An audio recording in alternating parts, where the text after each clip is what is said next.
तर एक मुद्दा खूप गाजतोय तो आहे मराठी विरुद्ध अमराठी. नाही ना, मुद्दा वगैरे नाहीच आहे. हा मीडियासाठी मुद्दा आहे. मुस्लिम मतं तुम्हाला हवीत की नको? जो जो आमच्या भारत मातेवर प्रेम करतो तो आमचा मुद्दा आहे. पण मग वारंवार हा विषय तुमच्यावर का होतोय? तुम्ही जास्ती उबाटा सेना आणि मनसेची वेबसाईट आणि सोशल मीडिया ते तुम्ही हिंदुत्वासाठी नाही तर सत्तेसाठी फक्त हे सगळं करताय. सत्तेसाठी दोन भाऊ एकत्र आले, वेगळे का झाले होते, उत्तर त्यांना द्यायचं. अलीकडच्या काळामध्ये एक फोटो तुम्ही पाहिला का की सगळे शोलेचा सेट दाखवलाय त्याच्यावर सगळे म्हणजे गब्बर सिंग असेल, अमिताभ बच्चन हे सगळे पत्ते खेळतात एकत्र. काही ठिकाणी ते उपहासात्मक आहे, काही ठिकाणी ते योग्य आहे. अशा सगळ्या सोशल मीडिया येणाऱ्या पोस्टमधून शिकायचं असतं, प्रतिक्रिया द्यायची नसते. त्यांच्यासोबत जी लोक होती तेव्हा ते सगळे आता तुमच्या सोबत आहेत. हे तुमचा प्रश्न योग्य आहे. आमचा आरोप तेव्हाही तोच होता, आताही तोच आहे. उद्धवजी याचं उत्तर देतील का? आणि म्हणून या सगळ्याचा दर्जा खालच्या स्तरावर उद्धव ठाकरे यांनी नेला. ते कोणीच कोणाला दुखवणार नाही. हे केवळ कुठल्या धर्माचं नाही म्हणत आहे. त्यांनी भले चूक केली असली तरी पक्ष म्हणून आम्ही दिलगिरी व्यक्त करतो. राज्याचे कॅबिनेट मंत्री आणि मुंबई भाजपाचे निवडणूक प्रभारी आशिष शेलार सर आपल्या सोबत आहेत. त्यांच्याशी आपण बोलूयात. सर, तुमचं स्वागत आहे. धन्यवाद. पहिला प्रश्न हा आहे की शिवसेना भाजप एकत्र निवडणूक लढत आहे. प्रचाराचे मुद्दे प्रामुख्याने कोणते आहेत आणि प्रतिसाद कसा आहे? भारतीय जनता पार्टीने महायुती आतापर्यंत मुंबई शहरासाठी आणि राज्यभरातल्या विविध महानगरपालिकांसाठी जे आपण काम केलं आहे त्या कामाच्या आधारावर आणि राज्य सरकारने विजन महाराष्ट्र 2047 हे जे एक चित्र जनसहभागितेतून उभं केलं आहे त्या आधारावर आम्ही लोकांना आश्वासिती करतोय, केलेलं कामही दाखवतोय आणि विकासाच्या मुद्द्यावर ही निवडणूक आम्ही त्या ठिकाणी लढतो आहोत. तर एक मुद्दा खूप गाजतोय तो आहे मराठी विरुद्ध अमराठी. नाही ना, मुद्दा वगैरे नाहीच आहे. हा मीडियासाठी मुद्दा आहे. लोकांनी निर्णय केलेला आहे. तो 2014लाही केला, 2017लाही केला, 2024लाही केला, आता 2026लाही करतील. प्रत्येक निवडणुकीत हे ठाकरे आणि त्यांचा पक्ष हाच मुद्दा बोलतात. लोकांनी त्याला कधीही थारा दिला नाही. मुंबईकरांनी विकासाच्या मुद्द्यावर मतदान केलं. हेच मुद्दे ते दर निवडणुकीत बोलले आणि सपाटून मार खाल्ला. पण तुमचे काही नेते आहेत तेही असं बोलतायत. मागे कृपाशंकर सिंग म्हणाले होते की म्हणजे तुम्ही जास्त उत्तर भारतीय नगरसेवक निवडून दिलात तर अमराठी महापौर करता येईल. मग हे कसं काय येत आहे? आणि मला वाटतं जसं कृपाशंकर सिंगांचं विधान तुम्ही लक्षात ठेवलंय तसं त्यानंतर देवेंद्र फडणवीस साहेबांनी काय म्हटलं तेही लक्षात ठेवा. त्यांनी स्पष्टच सांगितलं हिंदू मराठी, मराठीच होईल, हिंदू मराठी होईल. पण मग वारंवार हा विषय तुमच्यावर का होतोय? म्हणजे विश्वास देण्यामध्ये तुम्ही कमी पडताय का लोकांना? तुम्ही जास्ती उबाटा सेना आणि मनसेची वेबसाईट आणि सोशल मीडिया बघताय म्हणून तुमच्या मनात हा प्रश्न आहे, जनतेच्या मनात नाही. नाही, कारण सातत्याने आपण बघतोय की जिथे जिथे जे नेते तुमचे येत आहेत, आता मध्ये मुद्दा निघाला होता परत तो की खान पठाणची भीती. तर हे सगळं का असं होतंय? म्हणजे विकास तुम्ही म्हणताय की विकासाच्या मुद्द्यावर आम्ही निवडणूक लढवतोय, तर मग हे असे मुद्दे का पुढे येतात? ते नका आणू तुम्ही. आमच्या विकासाचा मुद्दा आहे, त्यावर मतदान करा. आणि मुद्दा राहिला लांगुल चालनाचं राजकारण, त्याच्या विरोधात आम्ही बोलणार. अपीजमेंटचं राजकारण ते शहराला घातक आहे. शहराला सुरक्षेच्या विषयामध्ये अपीजमेंट पद्धतीने राजकारण केलं तर याकूब मेमनचं थडगं सुद्धा सजवलं पाहिजे ही भूमिका उबाटा सेना घेते. म्हणून हा मुद्दा रिलेव्हंट आहे. पण मग जी विधानं होत आहेत म्हणजे नितेश राणे असतील किंवा तुमचे अध्यक्ष असतील मुंबईचे, मग हे असे मुद्दे छेडून म्हणजे काय वातावरण काय वेगळ्या दिशेला घेऊन आणि जायचं? मुंबईच्या सुरक्षेच्या विषयात ते बोलले तर चूक आहे. मुंबईची डेमोग्राफी बदलते. मुंबईच्या काही इलाक्यामध्ये महानगरपालिका काम नाही करू शकत आहे. काय कारण आहे? का तिकडे बुलडोझर लागत नाही? का तिकडे कारवाई करायला BMCच्या लोकांना विरोध होतोय? का काही ठिकाणी घुसखोर घुसलेत असा संशय लोकांच्या मनात येतोय? हे मुद्दे रिलेव्हंट नाही. शहर म्हणून जर आपण मुद्दा घेतला तर जसं नागरीकरण, नागरी समस्या तशी नागरिक सुरक्षा ही महत्वाचा मुद्दा आहे. याला विरोध काय? SIRला विरोध काय? बांगलादेशी रोहिंग्यांना येथे राहण्याचा अधिकार नाही, त्यांना शोधलं पाहिजे ही भूमिका मांडली तर यांचा काँग्रेसचा आणि उबाटा सेनेचा विरोध काय? आणि म्हणून ते बोलणार. पण मग सरकार तुमचंच आहे. गेल्या काही वर्षांमध्ये हे सगळं का क्लिअर होत नाही? चालू आहे की काम? जे SIRला विरोध करतात त्यांना विचारा. काम तिथेही चालू आहे. NRCला विरोध करणाऱ्यांना विचारा. हे काम चालू आहे त्याला विरोध का केला? CAला विरोध करणाऱ्यांना विचारा. हे काम चालू काय त्याला विरोध का केला? आणि थोडे प्रश्न उबाटा सेनेने काँग्रेसला विचारा. आम्ही कामच करतो. तुमचं हिंदुत्व खोटं आहे असं ते म्हणतात. त्यांना त्यांच्या मताला मुंबईकर किंवा जनता विश्वासच देत नाही. म्हणजे तुम्ही हिंदुत्वासाठी नाही तर सत्तेसाठी फक्त हे सगळं करता. सत्तेसाठी दोन भाऊ एकत्र आले, वेगळे का झाले होते? उत्तर त्यांना द्यायचं आहे. त्यावेळेला मराठीचा मुद्दा नव्हता. दोन पक्ष काढलेत, दोन वेगळे झालेत, त्यावेळेला एकमेकावर आरोप केले, बंड ठोकून उभे राहिले, तेव्हा मराठी मुद्दा, महाराष्ट्र मुद्दा नव्हता. आज सत्तेसाठी एकत्र आले आणि आमचा मुद्दा आहेच, कट्टर मराठी, प्रखर हिंदुत्ववाद आणि प्रचंड विकास. हो आम्ही मांडणारच. मुस्लिम मतं तुम्हाला हवीत की नको? जो जो आमच्या भारत मातेवर प्रेम करतो तो आमचा मतदार. सिंपल. तुमच्या स्वतःच्या मतदारसंघामध्ये खूप मुस्लिम मतदार आहेत. मागे एक विषय पण झाला होता की तुम्ही एका सभेमध्ये होतात आणि तुम्ही म्हणालात की जर ह्या सगळ्या चांगल्या गोष्टी असतील तर मी पण पुरेशी आहे. जे मी बोललो ते चूक बोललेलं नाही. आणि सर्वसमावेशकता भाजपचा कार्यक्रम आहे. सबका साथ, सबका विकास, सबका प्रयास. आम्ही त्याच्यावर चालतो. पण आता तुमच्यासारखे काही नेते आहेत जे भाषा व्यवस्थित वापरतात, पण काही आहेत ते खूपच म्हणजे हे मुस्लिम समाजाला हे असं ते वाटतं. कोणीच कोणाला दुखवणार नाही. या मताचा मी आणि आमचा पक्षी आहे. म्हणजे केवळ कुठल्या धर्माचं नाही म्हणत आहे मी. कोणीच कोणाला दुखवणार. राजकारणात मुद्दे मांडावेत, हल्ला करावा, प्रति हल्ला करावा, एखादा विषय तार्किक तत्वशुद्ध पद्धतीने मांडावा असं मी मानतो. आमच्या पक्षाची ती भूमिका आहे. जे ते करत नसतील त्यांनी ते केलं पाहिजे, कुठल्याही पक्षाचे असो. आणि मग जेव्हा तुम्ही हे म्हणता तर तेव्हा तुमच्यावर असे आरोप होतात म्हणजे तुमचे इतर ओव्हरऑल पक्षावर की तुम्ही राजकारणाचा दर्जा घसरवला. आणि असं त्यांनी केलंय. उद्धव ठाकरे जस्टिफाय करू शकतात पंतप्रधानांचा परिवारवाद आणि बाप काढायचा. ही भाषा कोणाची? देवेंद्र फडणवीस एकतर तू राहशील ना तर मी राहीन, ही भाषा कोणाची? उद्धवजी सांगतील. एखाद्या नेत्याला त्याच्या शारीरिक व्यंग्यावरणात टोकाचं बोलायचं, ही भाषा कोणाची? आणि म्हणून या सगळ्याचा दर्जा खालच्या स्तरावर उद्धव ठाकरे यांनी नेला आणि म्हणून जनतेने त्यांना नाकारला. आता मधल्या काळात तुम्ही भाजपवर आरोप तुम्ही शिवसेनेवर आरोप केले की भ्रष्टाचार खूप झालाय महानगरपालिकेमध्ये. तर मग त्यांच्यासोबत जी लोक होती तेव्हा ते सगळे आता तुमच्या सोबत आहेत. म्हणजे जे जे स्टँडिंग कमिटीचे होते सदस्य ते सगळे आज शिंदेच्या शिवसेनेत आहेत. आणि तुमचा प्रश्न योग्य आहे. आमचा आरोप तेव्हाही तोच होता, आताही तोच आहे. उद्धवजी याचं उत्तर देतील का? मातोश्रीवरून अमुक अमुक कंत्राटदाराला कामं करायला मदत कराय का सांगण्यात आलं? आमचा तोच आरोप आहे, आजही तोच आरोप आहे. आणि ज्यांच्यावर दोषारोप झाले, ज्यांची तुम्ही नावं म्हणजे जे तुम्ही इंगित करताय ते सगळे कोर्टात भोगतायत, इन्व्हेस्टिगेशन एजन्सीमध्ये भोगतायत, त्यांची सुटका नाही झाली.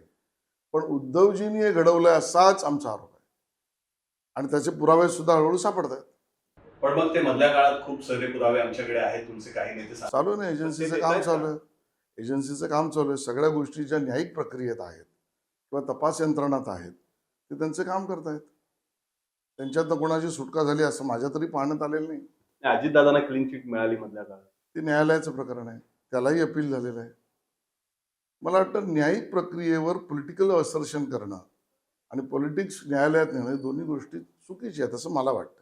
एक मुद्दा आणखी सध्या महाराष्ट्रामध्ये गाजतोय तो आहे की तुमची आणि MIMची युती. अकोटमध्ये आपण बघितलं की अचानकपणे ती युती जाहीर झाली आणि पूर्ण राज्यभर तुमच्यावर टीका झाली कारण तुमची भूमिका वेगळी आहे आणि तिथे काहीतरी वेगळंच घडलं. मग असं का घडलं? म्हणजे चूक आहे ना, अक्षम्य चूक आहे. ज्या कोणी स्थानिक स्तरावर केलं ते दोषी आहेत. त्यांनी प्रदेश नेत्यांना कोणाला न विचारता हे केलं, हे आम्हाला मान्य नाही. पक्षाने ते झिडकारलं, पक्षाने ते नाकारलं, पक्षाने फरमान काढलं, पक्षाने नोटीस दिली. आम्ही हे मान्य करू शकत आणि ज्यांनी केलं त्यांच्यावर कारवाई होणार. पण अजून झाली नाहीये. आणि म्हणजे काय एका भाजप हा दिवसात पक्ष- होते का? नाही भाजप हा पक्ष एका दिवसात होते का? नोटीस दिली, कारवाई होणार. अन्य कोणी दिली नोटीस? MIMने दिली का विचारा? काँग्रेसने हकालपट्टी केली अंबरनाथ. हकालपट्टी त्यांनी सोडला पक्ष. तो विषय जाऊ दे, मला त्यात जायचं नाही. मुद्दा आम्ही पक्ष म्हणून निर्णय झिडकारला, नाकारला, तोडून टाकला, कारवाई केली आणि जी चूक केली माफी मागितली. नाही मग अशा वेळेला म्हणजे जेव्हा अशा घटना घडतात तेव्हा वरिष्ठांना विश्वासात घेतलं जात नाही. तर मग पक्ष शिस्तीचा आहे, मग असं घडलं कसं? ते चूकच घडली ना. एखादा अपघात झाला तर तो कसा झाला विचारण्यात काही मुद्दा नाही. तो झाला नसता तर बरा, त्यासाठी काय करायला पाहिजे ते केलं पाहिजे.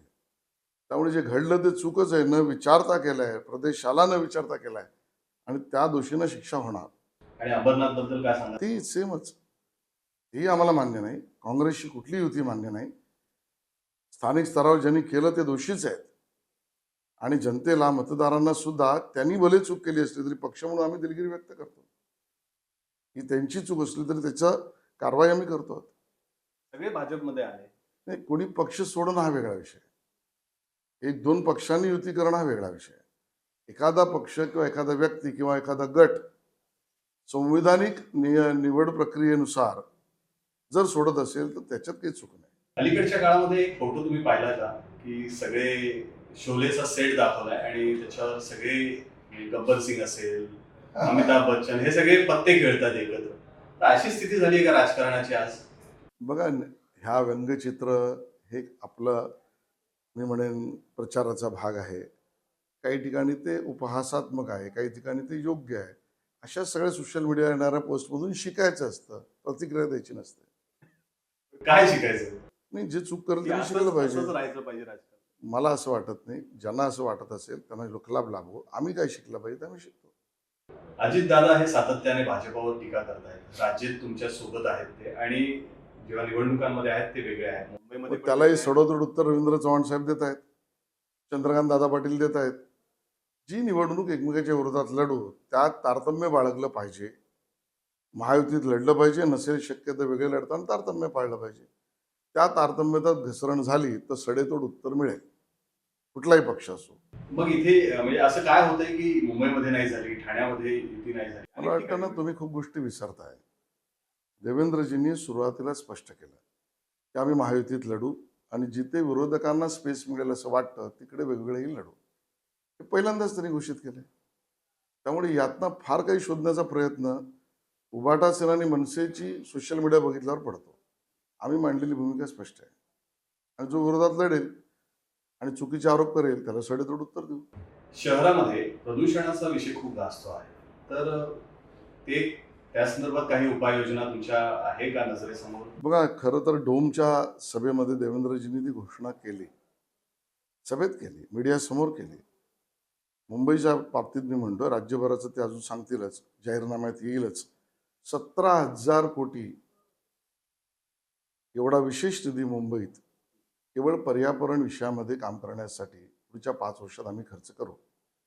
त्याचं नियोजन नीती आयोग, केंद्र सरकार, राज्य सरकार, विशेषज्ञ यांच्या माध्यमातूनचा कार्यक्रम आणि रोडमॅप ठरवतोय, फायनल होईल. केवळ तेवढंच नाही, जाहीरनाम्यामध्ये आम्ही म्हणतो आहोत जशी ट्री ऑथॉरिटी मुंबई महानगरपालिकेत आहे झाडांचे व्यवस्थापन या विषयासाठी, तसं पर्यावरण व्यवस्थापनासाठी एन्व्हायरमेंट ऑथॉरिटी ही मुंबई महानगरपालिकेअंतर्गत करू. त्यामध्ये निवडून आलेले प्रतिनिधी असतील, प्रशासकीय अधिकारी असतील, विशेषज्ञ असतील. आणि तिसरा मुद्दा, संपूर्ण महानगरपालिकेचा अर्थसंकल्प हा पर्यावरण प्रोटेक्शन ऑथॉरिटीच्या चाळणीतनं आम्ही काढू आणि त्या अर्थाने आम्ही त्याचा उपयोग करू. अदानींचा मुद्दा हा खूप आता सध्या गाजतो आहे. म्हणजे ड्रग्जचं पण नाव त्याच्यामध्ये घेतलं जातं पोर्ट संदर्भात आणि मुंबई ही अदानींना दिली की काय असे आरोप. मला वाटतं फेक नेरेटिव्ह आहे. अभुदयनगरचा पुनर्विकास कोण करत आहे? त्यात कोणी अदानी आहे? कुंभारवाड्याचा पुनर्विकास करतं त्यात कोणी अदानी आहे? मुंबईमध्ये जवळजवळ 7,000 कोटीच्या वर रस्ते बनत आहेत, त्यात कोण आहे? मला वाटतं की एक नरेटिव्ह फेक निर्माण करून स्वतःला मतं मिळवण्याचा प्रयत्न केविलवाणा त्यांचा आहे. जो विकासामध्ये येईल आणि कायदेशीर पारदर्शक पद्धतीने येईल म्हणजे निवड प्रक्रियेत त्याला काम मिळेल. आणि मुळात धारावी अडाणीला द्यायचं हा निर्णयच, त्यासाठीचं टेंडरच, निर्णय म्हणजे निर्णयाअगोदरचं टेंडर ते उद्धवजींनी केलंय, ते मुख्यमंत्री असताना केलंय.